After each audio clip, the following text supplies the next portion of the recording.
Guys, did you see Colby Covington's epic call out of Ian Garry? That was mean, dude. That was so mean. But nevertheless, it was epic because it's probably going to get a response from Ian Garry in the sense that those two are probably going to end up fighting. And it's a match that I'm really excited for because what we saw in his last fight against Jeff Neal is that Ian Garry got tested a little bit and he didn't have much of an answer for Jeff Neal in the clinch. Jeff Neal was able to hold him into position. And when he did escape, he outstruck Jeff Neal. There was no question about that. But Colby Covington does have that wrestling pedigree. So if Jeff Neal can hold Ian Garry in position, how good can Colby Covington do? It's an interesting discussion. Overall, though, I think this would be a great matchup. Number one, because it's going to get a ton of eyeballs, right? So Colby Covington's going to set it up in a way and trash talk and do all these things to get as many people buying in to watch that fight as possible. Probably going to be something like a UFC fight night main event or a co-main event, something of this nature, right?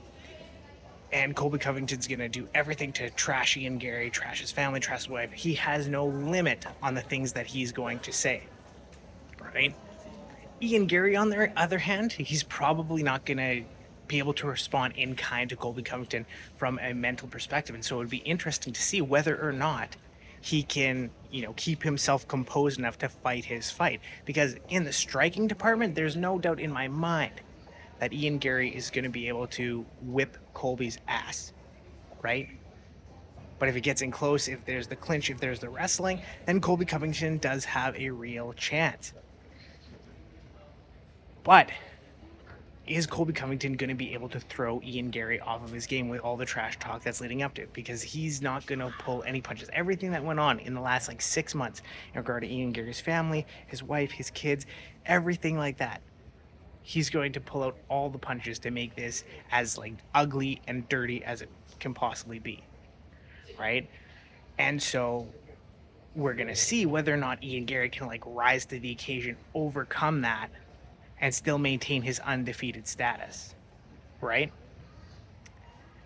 I think this would be an absolutely great fight, and it would be a great way to put Ian Garry in a position to fight for a title next, right? We all know Bilal's next, but if he can beat Colby Covington handedly, similar to how Leon did, he has a really great case to come up and say, hey, listen, I just beat Colby, you just beat Colby. There's that heat in the background from the history there between Leon's gym and Ian Garry kicking them out. So that could make it for a really epic showdown when they eventually end up in the cage, right?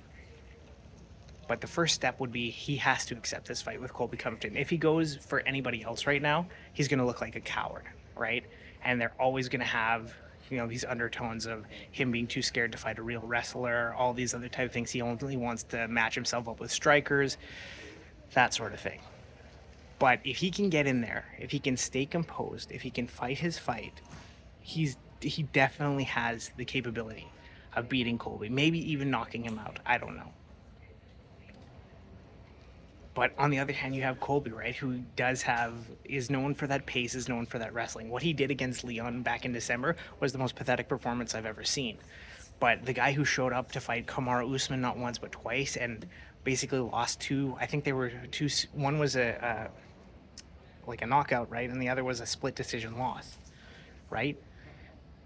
So if he can put that kind of pressure on Garry, keep backing him up and go for takedowns, because he did win that last round, right? So if he can do that, who knows what Ian Garry's response is going to be. Either way, some of those call-outs, some of the things that he said were I don't like it. But at the same time, you can go watch the video of what he said, but he basically called him a coward. He said he wasn't gonna, all the stuff involving his wife, all the stuff involving his family. It just wasn't a pretty picture. But at the end of the day, some of the things he does, it does get results, right? It does get more eyeballs on the fight. It does get more people buying into the pay-per-views, that sort of thing. So the question is, how is the UFC gonna set this up so that it enhances the pay-per-view aspect of it, right? Is it going to be something that goes on at International Fight Week? That is a distinct possibility, and I think that would be kind of a good co-main event. But then there's also kind of the UK card that should be coming up, and putting it on that might make a lot of sense too, because Ian Garry, you know, they're neighbors, he's Irish, that type of thing. So those are a few ways to play it, but either way, I think this will be a really great matchup, a really great test for Ian Garry. I think this is the right match to make. Like, a lot of people are talking about Michael Venom Page fighting Ian Garry, but I think him fighting Colby Covington is the right move. If he can figure out a way to make this happen, it puts him in a position to fight for a title. Like, him and MVP fighting, it doesn't really. I mean, you know, the UFC does what it wants, right? The UFC can set it up in a way where whoever wins that fight is next in line for a title, no doubt about it, right? But if he beats the guy who just recently lost to Leon, it's much easier for him to make a case that he's next in line for a title, right? And of course, there's Shavkat, there's Jack Della Mandela, or whatever the hell his name is. And then, of course, Bilal is next. Everybody is pretty ready to say Bilal is next. So how that plays out kind of remains to be seen. But ultimately, you know, I think this is the fight to make in terms of Ian Garry's next move, because it puts him closer to a title. And then just from an entertainment perspective, this is a good move for Colby, although I don't see him getting another crack at a title, right? Unless he can pull out some kind of incredible wins. You know, his time at the top is probably over. Now, if you've made it this far, I'd appreciate it if you hit the like button, hit the subscribe button. Helps the algorithm, helps grow the channel. But what do you guys think? Do you think that this is the right move for Ian Garry? Who do you think wins this matchup? Like I said, I think it could be really close, but overall, I'd be giving the nod to Ian Garry. I think he's going to be the one to get the job done. Welcome to Talk KLM to you later. Sky TV.